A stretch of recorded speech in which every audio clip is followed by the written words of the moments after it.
so kosbare nagmaal waar ons môre deel kan hê. Ek kan saam met lees uit Lukas 10 van vers 30 tot 37, so op die bord. My suster gaan dit vir ons opsit, is baie welkom om die Bybel te volg, net soos u dit sal verkies. En Jesus antwoord en sê, 'n sekere man het afgegaan van Jerusalem na Jerigo en onder rowers verval. En nadat hulle hom uitgetrek en geslaan het, gaan hulle weg en laat hom half dood lê. En by geval het 'n priester met daardie pad afgekom en toe hy hom sien, gaan hy aan die ander kant verby. En net so het ook 'n Lewiet by die plek gekom en hom gesien en aan die ander kant verby gegaan. Maar 'n sekere Samaritaan wat op reis was, het op hom afgekom en toe hy hom sien, het hy innig jammer gevoel. En hom gegaan, sy wonde verbind en olie en wyn daarop gegooi. Hy het hom toe op sy eie paktier gehelp en hom na 'n herberg geneem en vir hom gesorg. En toe hy die volgende môre weggaan, haal hy 2 pennings uit en gee dit aan die eienaar van die herberg en sê vir hom, sorg vir hom en enige onkoste wat jy nog meer mag hê, sal ek jou betaal en as ek terugkom. Wie dan van hierdie 3 dink jy was die naaste van hom wat onder die rowers verval het? Laaste vers, en toe antwoord hy wat die barmhartigheid aan hom bewys het, toe sê Jesus vir hom, gaan en doen jy net so. Ek wil vanmôre 'n bietjie oor hierdie 4 manne praat, wat die woord van God hier verwys. Elkeen in 'n verskillende kategorie, elkeen 'n verskillende tipe ampt, elkeen 'n verskillende tipe uitkyk op die lewe. Elkeen doen sy werk wat hy dink hy moet doen. En jy weet, terwyl ek by die eerste man wil stil staan, was hierdie man, die woord van God verwys nie direk dat hy 'n Jood was nie, maar ons kan aflei van die woord dat hy op die pad gestap het van Jerusalem na Jerigo, is waar die Jode dan baie keer van aanbidding teruggegaan het na sy aanbiddingsplek. En hierdie man word oorval deur die rowers en hulle beroof hom van alles.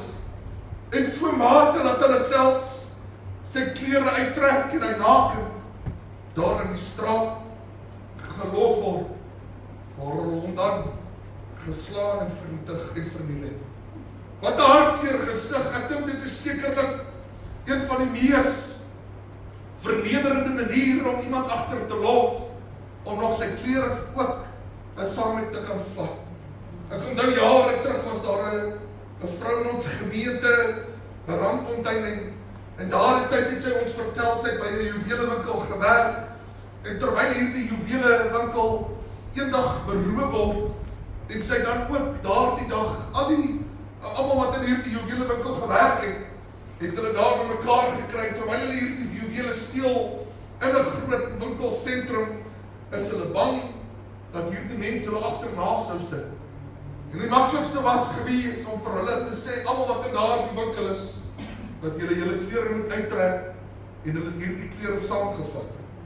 Sy het nie baie gepraat van die rooftog nie, sy het nie baie gepraat van wat daardie dag gebeur het, en die hartseer van die skade wat hulle gelei het nie, wat by haar vasgeslaan het, was die vernedering om haar klere te kon prysgee.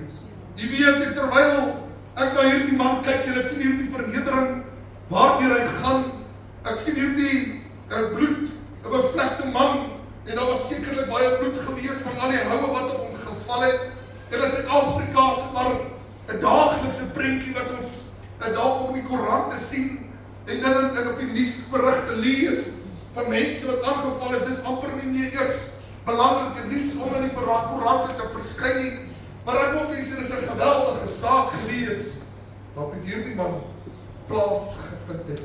Ek wil vandag vir u sê, en nou kyk ons na hierdie man se oogpunt uit, terwyl hy daar lê, het hy 'n verlange dat iemand hom sal kan help. Hy het 'n verlange dat iemand hom dalk sal kan beklee. Hy het 'n verlange dat iemand sy wonde vir hom sal kan toemaak en ontsmet. Hy het 'n verlange dat iemand net 'n hulpende hand na hom sal kan uitstuur. Ek wil vir u sê, kind van die Here, weet jy wat, hoeveel mense lê in hierdie wêreld van ons, wat ook in dieselfde posisie lê, as wat daardie man gelê het. Weet jy hoeveel mense is vernietig deur sonde? Weet jy hoeveel mense word vernietig deur keuses? Ek wil vir u sê, is nog een saak, as jy deur keuses daar geëindig het, was soos hierdie man op hierdie lewenspad gewandel het, was dit nie 'n keuse gewees om beroof te word nie. Dit was nie 'n keuse gewees dat die rowers hom moes oorval nie. Soms gebeur daar dinge op jou pad waaroor jy geen beheer het nie.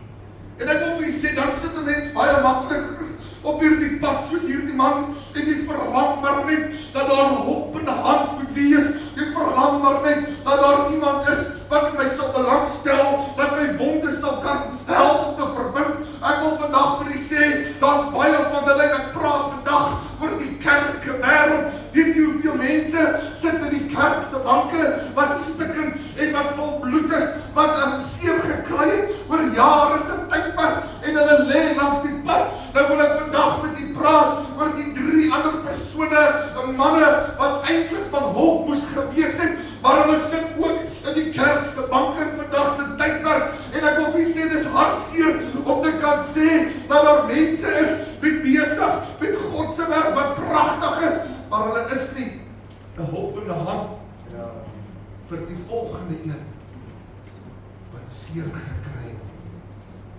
Ek het vanmôre, terwyl ek so oor hierdie gedeelte bid, en ek vra die Here, help my dat hierdie woord, en ek vra myself die vraag. Ek sê vir myself, Leon, is jy een van daardie wat dalk 'n probleem het om te sê, ek is so besig met God se werk, ek is so besig om hierdie stryd te stry, ek is so besig met alles, maar is ek wel 'n hand van hulp in iemand anders se lewe. Ek kyk na die priester. Weet jy, daar's baie priesters in die kerk vandag. Die priester is die een wat eintlik voorloop. Die priester is die een wat die voorbeeld stel. Die priester is die ene wat al jare lank op die pad kom. Die mense sê, weet jy, hy's vir my 'n rolmodel. Hy's vir my een waarna ek streef. Daar's baie van hulle wat vandag in die kerkwêreld sit. Maar weet jy hoe hartseer is dit dat 'n rolmodel en 'n pragtige mens waarna jy opkyk in vandag se tyd nog steeds sy reg draai en hy wil nie betrokke raak by die werk van die Here om mense te help nie. Ek wil vir u sê, dis pragtig as jou kerk vol sit.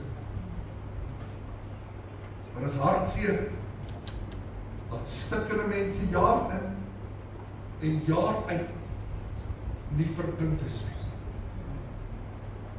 Dis jammer dat kerkwêreld op 'n plek gekom het waar die ou wat vernietig is deur omstandighede nog steeds vir jare lank dieselfde bly. Ek wil vandag vir u sê, hier is nie 'n boodskap net vir die gemeente wat iemand in die banke sit nie, maar hierdie boodskap is baie ernstig terug na my en my bestuurspan en elkeen van ons wat besig is met God se werk, om vir te vra, doen ons die wil van God in dit wat ons doen. Ek wil vir u sê, hierdie priester, hy kom op hierdie pad, hy het 'n keuse wat hy moet maak. Miskien het hy 'n goeie verskoning gehad, miskien was hy besig om met God se werk te doen, miskien was hy nog hastig, miskien moes hy by 'n huisbesoek uitkom, en miskien moes hy nog maar iets gou afgehandel het, maar hy weet hierdie situasie, hy kom sy pad langs, en die keuse wat hy gemaak het, is om sy rug te draai en weg te stap, sodat hy nie van hulp kon gewees het nie. Jy's 'n man eie volk, sy eie nasie, sal 'n mens sê, hierdie man sou sekerlik gehelp het. Maar hy draai sy rug, en hy stap weg. Hy stop by die tweede man wat daar aankom, en is 'n leviet. Ek wil vir u sê, hulle het ook die bediening geken, hulle het gewete, nie elke leviet was 'n priester nie, maar die priesters was wel uit die leviete uitgekies gewees. Ek wil vandag vir u sê, dis iemand wat vir jou baie hulp en van waarde is. Dis iemand wat bereidwillig is, hulle het in die tempel gewerk, hulle het die goue en die mooie dele van hierdie tempel gedra, al hierdie toebehore, ja, hulle was daar, hulle het die musieke en die sange gelei, en al hierdie manne het geweet waaroor gaan dit. En hulle kom, en hulle sien een van hulle eie manne, beroof, stikkend, hulp nodig. En hulle draai weg, en hulle stap verby. Ek wil vandag vir u sê, weet jy hoeveel van ons is skuldig? Nie net in die kerk nie, weet jy hoeveel mense sit. Ek onthou jare terug my buurman, en ek het dit eendag genoem, hulle was geweldig rowwe mense gewees daar in Randfontein. Ek wil vir u sê, as jy my gloeilamp vervang bo by die hek, hoor het hom gerook, prys die Here, dit is verskriklik gewees. Dan is hy gesteel, as ek my hekmotor net dis snaaks, ek het eendag vergeet om te sluit, ek het nog gewerk, hoor het toe sy halfpad gestrip, ek weet nie hoe hulle het ook vir die goede. Ek wil vir u sê, dit is verskriklik gewees, ek het al vertel, dat hierdie pa van hierdie huis, een oggend kom hy buitekant, dan sal hy sy motor stadig voelstel, as hy voertuig gestaard nie, as hy oopmaak, en het hulle som in die waterpomp en die petrolpomp gesteel en hulle het gesmous, hy kan nie sy voertuig staard nie, hy gaan weg vir 2-3 dae, kom by die huis, as hy warm water neem, en kyk wat fout met die vergaser, met die geyser in die dak, en toe in die dak kyk, is die geyser gesmous, toe daar ons weer 'n geyser in die huis en dak nie, ek wil vir u sê, dit was chaos gewees, by daar die mense, maar ek weet, en baie keer het ek myself die vraag, as gevra, eendag toe vraag iemand my, maar die Here het my bestraf oor dit, en ek wil vanmorgen vir u sê, dit is so maklik die mens, op 'n plek kom, waar daar die mense daar langs my, was iemand wat langs die pad gelê, wat al gebly het, wat hulp nodig gehad het, maar weet jy wat is die probleem van ons mens vandag, ons wil nie betrokke raak nie, ek het al gesien, dit was motorvoertuig ongelukke, jy sal kom, maar jy sal eerder verbyreis, wat jy stop, wat jy is te bang, jy raak betrokke, ons mensdom het 'n leerlike ding aangeleer, ek verstaan, dit gaan baie verkeer oor veiligheid, en dit gaan oor baie dinge, maar jy weet in die gees, dan mag ons nie daar dieselfde 'n gewoonte aankweek, om te sê ek hou verby nie, ek eendag vra iemand my, en ek sê die Here het my al bestraf oor dit, en hy vra vir my, op en nooi nie daai mense kerk nie, ek sê vir hulle, daai mense is verskillende, as hulle een keer in die kerk is, ons nie orgel of 'n klavier of niks oor nie, maar ek wil vir u sê, en daarna sê die Here vir my, wie is jy, om te kom besluit, ek is die ene, wat die verandering doen, ek wil vandag vir u sê, daar's 'n wêreld, daar buite, wat stikkend lê, daar's 'n wêreld daar buite, wat bebloed is, daar's 'n wêreld daar buite, wat skade gelei het, en deur die vyand, die rower, en die dief, en wat wil steel, en beroof, van elkeen, ek vra vandag vir u, wat doen ek en u vandag, wat kerkmense is, wat selfs die Here, het ons daarom na die opdrag uitgekom, om te sê, gaan heen, en gaan maak disippels, van alle volke, nasies, en tale, het ons nog 'n passie vir siele. Pastoor, hierdie woord is nie lekker nie. Ek het gekom om te rejoice. Ek wil vir nie toe lekker gaan as rejoice as ons almal met die opdrag van Jesus uitkom. Maar ons draai so maklik. Ons reg. Ek vra vandag vir jou, wat van die drankverslaafde wat langs die pad lê? Wat van die dwelmverslaafde wat hulp nodig het? Hy kan homself nie help. Daai man het gelê in sy eie ellende, maar hy het 'n derde man nodig gehad, 'n Samaritaan wat daarby gekom het en gesê, weet jy, al is jy nie een van my nie, verskil ek en jy in geloof, of verskil ek en jy in volkras, gaan ek nie terugstaan en wegdraai nie. Ek is hier om jou wonde te verbind. Ek is hier om my wyn en my olie oor jou wonde te kan gooi, sodat daar beterskap kan wees. Ek is hier, ek gee jou my pakdier, en ek sit jou daarop, sodat ek jou na die herberg kan neem. Ek is hier om vir jou in te staan, vir die kostes, wat daar vir jou verbonde is, sodat jy hier op jou voete kan kom. Ek wil vandag vir jy sê, ek praat nie vandag, en net oor finansies, en dis plat nie, wat ek praat nie, ek vraag, aan die geestelike kant, is jy bereid om 'n pad, saam met iemand te kan stap, wat in nood is, in hierdie dag, is jy nog bereid, om regtig in die aand op te kan staan, en saam met iemand te kan bid. Weet jy wat in die Christendom, is 'n probleem geword vandag, ons is maklik, wanneer iemand met ander nie deel, dan sê ons hierdie woorde, ek bid saam, maar ek stap huis toe, sonder, dat ek eers weer daarom dink. Weet jy hoe hartseer is dit? Dat ons eintlik mekaar se laste nie meer dra nie. Dat ons nie meer op die plek gekom het, waar ek 'n verskil maak. En die woord kom by my en ek vra vandag die vraag, wat is die verskil tussen my en die priester? Wat is die verskil tussen my en die leviet vandag? Of is ek ook iemand wat my rug gedraai het en my pad op my eie diens? Vandag is dit 'n ernstige waarskuwing tot die volk van God. Weet jy, ons moet disipelskap leef. Ons moet disipelskap kan beoefen, disipels maak disipels. Maar ek wil vandag vir jy kan nie 'n disipel maak, as jy 'n disipel is, as jy nie bereid is, om die volgende in te hak en 'n pad mee te kan stap nie. Ek wil vandag vir jou vra, weet jy, hoe kosbaar is dit, onthou jare terug, was ek 'n jong jeugseun gewees, weet jy hoe kosbaar was dit, ons jong jeug daar die tyd, het nog niks het gehad, ek weet nie van die wat sal onthou die jare terug, en terwyl ons daar nie niks het gehad het, dan het ons 2-3 uur in die oggende, wat so 'n paar vriende wat mekaar in die oggend wakker gehou niks het, dan sê ons, nou gaan ons bid hier saam.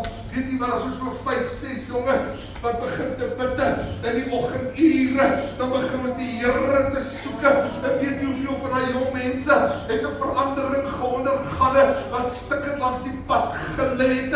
Ek wil vanmôre vir jy sê, dis nie maklike om die volgende in sy wonde te verbind nie. Dis nie maklike om saam in die volgende in 'n pad te stap nie. Maar ek wil vir jou sê, daar's 'n beloning weggebêre, wat ek nie vir u kan gee nie. Daar's 'n beloning weggebêre, wat God die Here en vir jou sal gee. Ek wil vanmôre vir jou vra, het ons regtig nog in die harte van die Samaritane, om te kan sê, ek gee om en vir my volgende broer, en vir my volgende sister, om te kan sê, ek ben gespan.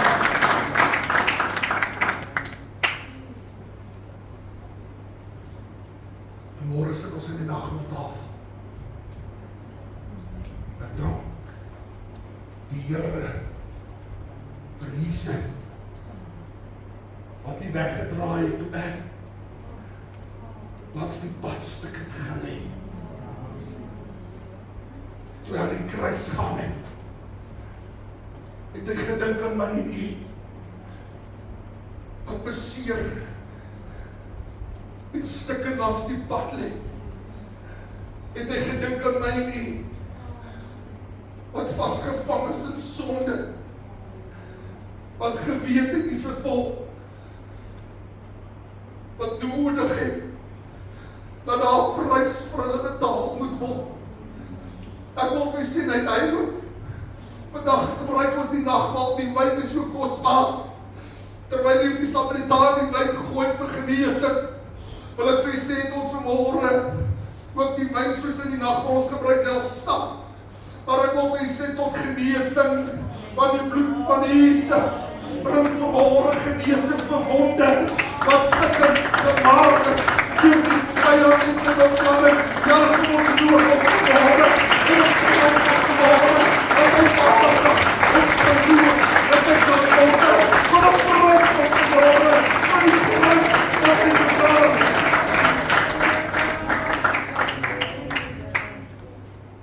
Mense sou vir my gestap het, maar Jesus het nie. Mense sou moed opgegee het, maar Jesus het nie. Mense sou ons verlore gelos het, maar Jesus het nie.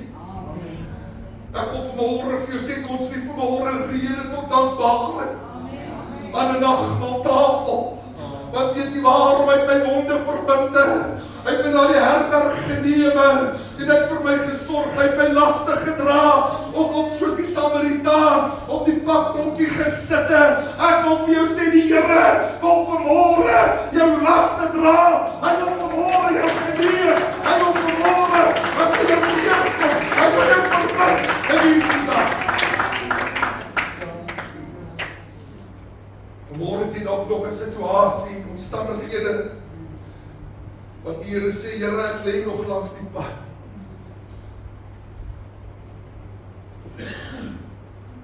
Here, ek voel of ek beroof is, leeg gesteel, ek's na verlede. Ek het soveel skade gelei. Here, ek is bebloed. Ek is op 'n plek in my lewe wat ek myself nie kan help. Ek lê verstik in my eie omstandighede. Of vanmôre is die God besig om te praat met mens wat jarelang skade. Maar ek dank God vanmôre vir die Gees. Ek dank vanmôre vir die Heilige atmosfeer wat hier is. Ek wil vanmôre vir jou sê, die Here wil jou vanmôre weer optel. Hy die slootheid waarin jy lê. Hy wil jou vanmôre weer oprig.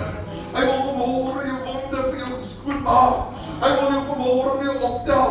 Hy wil jou vanmôre in die woord van die Here sê, daai man was half dood. Ek wil vir jou sê, die vyand vertel jou, daar's niks meer lewe in jou oor nie. Jy's dood. Jy ly skade. As jy bid, wil ek vir jou sê, die Here wys my jy bid en ek voel, Here, daar's niks nie. Ek voel nie meer die krag en die heerlikheid van die Here nie. Ek wil vanmôre vir jou sê, as Jesus jou optel, dan is daar lewe in jou vanmôre. As hy jou optel, is daar vanmôre lewe in Christus. Halleluja. Sal ek mama sê nie. Vanmôre vra, wil jy nie vanmôre die Here weer 'n kans gee? En sê, Here, ek het lank genoeg gelê. Ek het lank genoeg gespartel. Ek was lank genoeg verneder. Ek was lank genoeg bebloed. Maar weet jy wat? Jesus se bloed reinig vanmôre. Amen. En hy maak skoon. En hy wil vanmôre herstel plaas onder mens vandag. Ek wil vir julle hierdie Samaritaan bewys een van die grootste heldeoomblikke sekerlik in die woord van God. Hy gee nie om wie hy is nie, die volgende is nie. Hy tel hom op en hy sê, vir jou gaan ek sorg. Vir jou sal ek neerdra. Ek wil vandag vir jou sê, die Here het aan die kruis gehang, Jesus. En hy sê vir